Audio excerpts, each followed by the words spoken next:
안녕하세요. 똥사사입니다. 현재 시간 2024년 6월 29일 오전 6시 22분이고요. 현재 비트코인 가격은 6300달러 부근을 지금 왔다 갔다 하고 있어요. 네, 그리고 CME 차트는 드디어 주봉 마감을 했는데 안타깝게도 20주 EMA를 크게 하방 이탈하고 마감을 했습니다. 네. 상당히 안 좋은 신호가 떴고요. 이렇게 됨으로 해서 사실상 암호화폐 관련 거의 모든 차트들 20주 EMA가 사실상 이제 깨졌다라고 보시는 게 좋을 것 같습니다. 물론 이제 주말 동안 해가지고 이걸 말아 올릴 수도 있겠죠. 밑에 갭을 만들면서.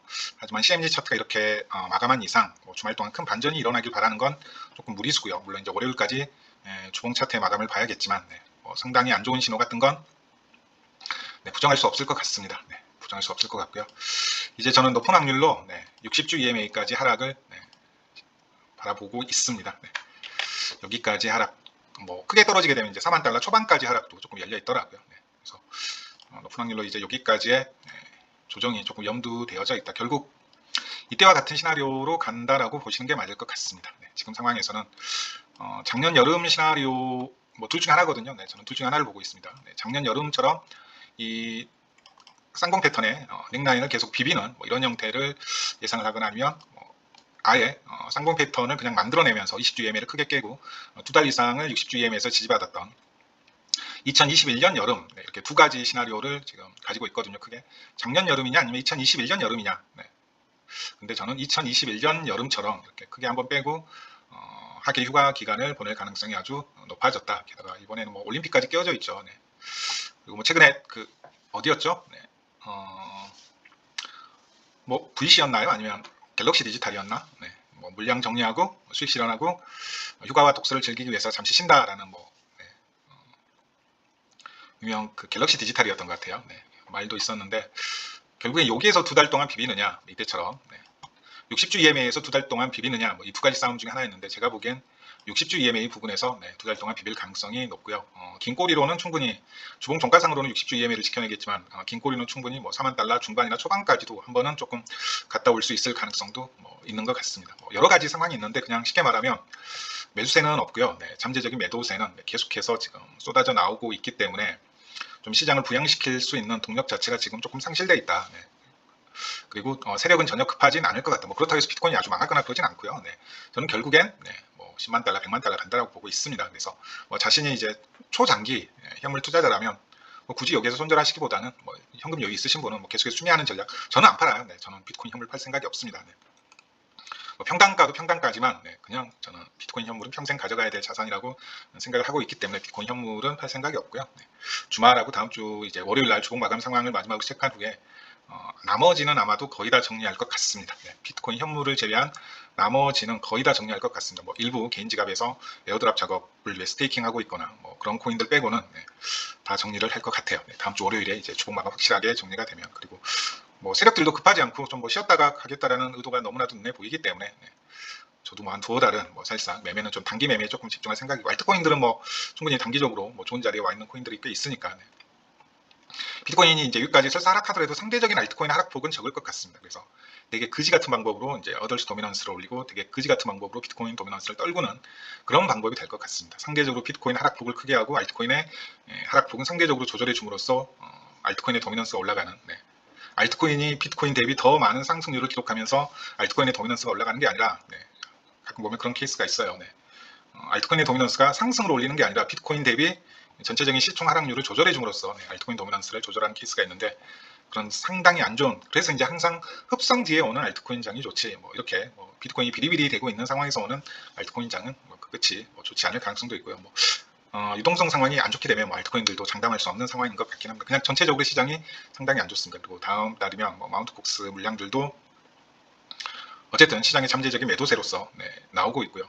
중요한 건 이제 그걸 시장에 흡수할 수 있는 여력이 있느냐라고 물어봤을 땐 지금 상황에서 보게 되면 특별한 여력은 없는 것 같습니다. 트리거도 많이 부족한 상황이고 제가 이러한 판단을 함에 있어서 가장 큰 근거가 되는 게 실은 이제 이 온체인 지표도 한몫을 했습니다. 보시게 되면 지금 이제 대부분의 이제 비트코인 거래는 장외 거래가 많이 이루어져요. 그 이유는 워낙 지금 장내 매수세 자체가 없을 뿐더러 이 물량을 장내에서 판매를 했을 시에 엄청나게 긴 꼬리가 남기게 되는 거죠. 그럼 판매하는 입장에서는 조금이라도 좋은 평단에 사고 싶은 거고 구매하는 입장에서는 내가 그 물량을 장외에서 구하는 게 아니라 장외에서 블록딜로 구하는 게 아니라 뭉텅이로 만약에 장내에서 시장가로 내가 그 물량 30개 뭐 혹은 100개 물량을 내가 구하고 싶어요. 근데 역시 매도벽이 헐거우니까 내가 위로 이제 긁어야 된단 말이죠. 네. 그럼 당연히 이제 윗꼬리가 아랫꼬리가 휙 만들어지면서 평단가는 올라가겠죠. 즉 장외 거래라는 건 시장가에서 장내 매도하는 것보다는 그래도 조금 더 좋은 가격에 팔고 싶은 사람의 이해관계와 그 다음에 장내에서 사는 것보다는 그래도 조금 더 낮은 평단에 사고 싶은 구매자의 이해관계가 서로 맞아 떨어졌을 때 형성되는 게 이른바 이제 OTC 거래거든요. 당연히 OTC 거래는 시장가 거래보다는 조금 더 비싼 거래로 이루어질 가능성이 그래서 아주 높겠죠. 네. 혹은 지금 이제 OTC 물량의 일부는 이른바 이제 비트코인 현물 ETF에서 유동성을 제공하는 유동성 제공 이제 MM이라 그러죠. 마켓 메이커들 혹은 유동성 공급업자들에 의해서 취해지는 물량들도 꽤 있을 거고요. 네. 근데 중요한 건 작년이 아니죠. 올해 4월 이후로 물량이 쌓여가는데 이제 이게 도무지 해소가 되고 있지 않습니다. 네. 도무지 해소가 되고 있지 않고요. 기존 사이클을 보게 되면 이렇게 이른바 OTC 장외에서 쌓여진 이 잠재적 매도 물량은 반드시 가격 하락을 동반해서 해소가 된다라는 걸 확인하실 수가 있습니다. 네, 그거 직전 고점에서도 마찬가지로 이때하고 조금 많이 비슷하죠. 제가 말씀드렸던 2021년 여름하고 상당 부분 비슷하다라는 걸 확인할 수 있고 이 물량은 결국 큰 조정을 통해서 해소가 된다라는 걸 확인할 수가 있습니다. 비트코인을 더 많이 모으고 싶은 거대 세력 입장에서는 굳이 지금 가격을 올려줄 이유가 없다. 이 물량을 먹고 싶은 거죠. 그 어떤 매수 행위도 취하지 않고 가만히 두면 결국 시장에서 던져지거나 장외에서 덤핑으로 던져질 수밖에 없다는 걸 너무나도 잘 알고 있는 세력 입장에서 급할 게 없다 이거죠. 급한 건 결국 개미들만 이제 급하니까 결국 더 많은 물량을 거의 매집하고 싶은 세력 입장에서는 지금은 올려줄 이유가 하나도 없다. 그리고 마운트 콕스 물량도 이제 현실적인 매도 물량으로 이제 다음 달부터 들어오게 되니까 결국 이게 다 해소가 되어야지 시장은 올라갈 수 있을 거라고 봅니다. 이때도 보시게 되면 2021년 여름에 이 물량이 다 해소가 되니까 결국엔 올라가죠. 이때도 이 물량 고점에서 쌓여진 물량이 다 해소가 되니까 잠깐 반등이 나오고 역시 루나 사태 터지기 전에 어마어마한 장애 물량이 쌓여져 있는 걸 확인하실 수가 있습니다. 결국 이 물량이 다 소화가 되고 진정이 되니까 바닥이 나온다라는 걸 충분히 확인하실 수가 있습니다. 비트코인이 처음 고점 7만 달러, 6만 9천 달러 뚫었을 때는 장외 매수세가 워낙 강하다 보니까 서로 살려고 하는 심지어는 OTC 물량조차도 이렇게 바닥을 드러내는 상황을 확인하실 수가 있습니다. 그러면 장외 거래에서 물량을 구하지 못하는 사람은 당연히 어디로 뛰어들까요? 장내 시장으로 들어가겠죠. 결국 시장가로 긁을 수밖에 없다고요. 그러면 그 과정에서 뭐가 일어날까요? 가격 상승이 일어나는 거죠. 그럼 생각을 해봅시다. 여기에서 이제 장외에서 결국 구매자를 찾지 못하고 있는 물량은 결국 어디로 들어올까요? 장내로 들어오겠죠. 최근에 결국 채굴업자들의 물량이 시장으로 들어오면서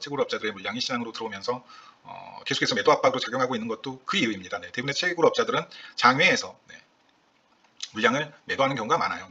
실은 업자들이 찾아오죠. 우리한테 팔아달라고. 시장 가격보다는 조금 더 비싸게 줄 테니까. 근데 그 바이어가 지금 사실상 없다라고 생각을 하시면 될 것 같습니다. 결국 제 결론은 그거예요. 이게 소화되기 전에는 시장의 상승은 어렵다. 그리고 이 쌓여진 물량은 거의 대부분 과거 사례를 봤을 때 가격의 하락과 함께 소화가 되어졌다라는 부분을 꼭 좀 말씀드리고 싶습니다. 결국 이게 다 소화가 되어야지 2021년 여름처럼 이게 다 소화가 되어야지 가격은 상승할 가능성이 아주 높고 그럼 2021년하고 상당히 지금 비슷한 케이스다 보니까 역시 아마도 2021년의 경우처럼 60주 EMA에서 지지를 받을 가능성이 아주 높습니다. 그래서 여기까지 말씀을 드리고 일단 오늘 영상은 마무리하도록 하겠습니다. 그 외에 다른 외적인 부분들도 조금 있고 아직 조금 더 이제 상승을 바라볼 수 있는 근거가 하나 있긴 해요. 테더 도미넌스 차트에서 그나마 조금 반등을 바라볼 수 있는 여지가 있긴 한데 그걸 제외하고는 딱히 특히 이게 가장 저는 큰 것 같습니다. 이 온체인 자료가 가장 큰 것 같아요. 결국 이 물량은 가격 하락으로밖에 소화가 될 수밖에 없다. 그게 가장 큰 거. 이때도 마찬가지고요. 이때도 결국 가격 하락을 통해서 물량이 소화가 되니까 찐 상승이 나오고 있죠. 이때는 팔 사람 다 팔고 이제 심지어는 이제 장외에서 매수할 수 있는 물량 자체도 없는 상황이니까 결국 장내에서 이제 매수세가 일어나면서 쭉 올라가는 거죠. 계속해서 OTC에서는 물량을 구하기가 힘든 상황이고 그럼 이제 시장가로 계속 긁는 급한 매수자가 나올 수밖에 없습니다. 이건 과거 사이클에서 계속해서 반복적으로 일어났던 상황이라는 건 꼭 좀 기억을 해 주시고요. 그래서 특별한 갑자기 바이든이 비트코인이 is good 갑자기 트럼프도 마찬가지고 시진핑이 중국에서 본토에서 비트코인 거래를 허용하는 상황이 아니라면 제가 봤을 때 4만 달러 중반, 긴 꼬리는 4만 달러 초반까지 하락이 아주 유력하다라는 말씀을 드리면서 저도 손실이 크고 하다 보니까 텐션이 많이 안 올라서 더 이상 영상을 찍기가 상당히 좀 곤혹스럽고 괴롭네요. 오늘 영상은 여기까지 하도록 하겠습니다. 그러면 각자 대응의 방법은 다들 이제 어느 정도 정리가 되셨을 거라고 믿습니다. 네. 이건 어디까지나 저 개인의 판단이고요. 네. 뭐 아직까지 뭐 여기 자리에서 상승을 바라보는 분들도 많죠. 네. 뭐 저 같은 경우에도 충분히 여기 아래에서는 반등 나올 수 있다고 생각을 합니다. 네. 일봉상다가 곧 뜨거든요. 네. 일봉상다가 곧 떠요. 네. 여기에서 일봉상다가 뜨면 반등은 할 수 있을 거라고 봐요. 네.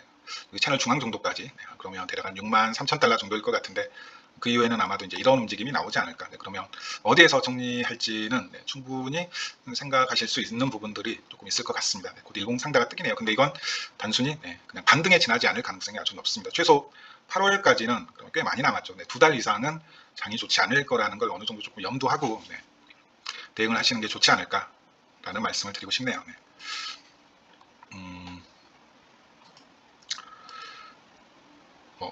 남들 다 뭐 비트코인 다 망한다, 뭐 1K 간다, 3K 간다, 최소 10,000달러는 간다라고 했을 때, 그때 2022년 11월이었어요. 네, 그 누구도 상승을 이제 말할 수 없었던 극강의 공포에서 저는 이제 매수를 이제 외치면서 비트와 이더와 BNB를 살 기회가 무려 5년 만에 찾아왔는데 네, 다들 손가락만 빨고 계실 거냐라고 말씀드렸던 게 2022년 11월이었습니다. 네. 그리고 이제 2년하고도 아니죠. 1년하고도 이제 6개월 정도의 시간, 7개월 정도의 시간이 흘렀는데 중간 과정까지는 뭐 완벽했지만 그 마무리 과정에서 생각보다는 그래도 제가 예상했던 목표가에는 한참 못 미치는 사이클이 되지 않을까라는 생각을 해보고 있고요. 그렇지만 저는 여전히 비트코인의 미래에 대해서는 한치도 의심은 없습니다. 그래서 현물을 안 파는 이유이기도 그리고 저는 4만 달러 초반 중반에서는 좀 적극적으로 또 비트코인 현물 매수를 할 생각입니다. 뭐 여기까지 조금 말씀을 드릴게요. 힘이 안 나네요. 힘이 안 나네요. 9월부터는 조금 이제 반등을 바라보고 있습니다. 근데 계속해서 뭐쭉 우상향할 수도 있겠지만 뭐 여러 가지 이제 대선 이후에는 변수가 많다 보니까 대선 이후에 뭐 다시 또 시나리오, 장기 시나리오를 세워야 되지 않을까라는 생각을 해보고 있고요.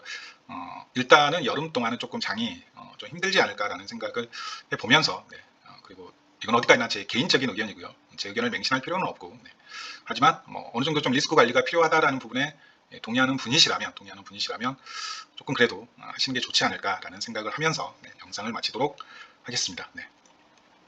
좀 더 자세한 내용은 저도 조금 추스리고 뭐 월요일날 전체 영상이든 멤버십 영상이든 첨부해서 올려드리도록 하겠습니다. 상황이 저희가 지금 느끼고 있는 것보다도 물 밑에서 보이지 않는 곳에서는 훨씬 더 안 좋은 상황이 펼쳐지고 있는 것 같습니다. 특히 우리가 눈에서 확인할 수 없는 이 OTC에 있어서는 매도 압력이 정말 너무나도 지금 많이 쌓여져 있다. 동시에 이게 소화가 될 기미가 보이지 않는다. 이건 가격 하락으로밖에 소화가 될 수 없다라는 부분을 강조드리고 싶네요.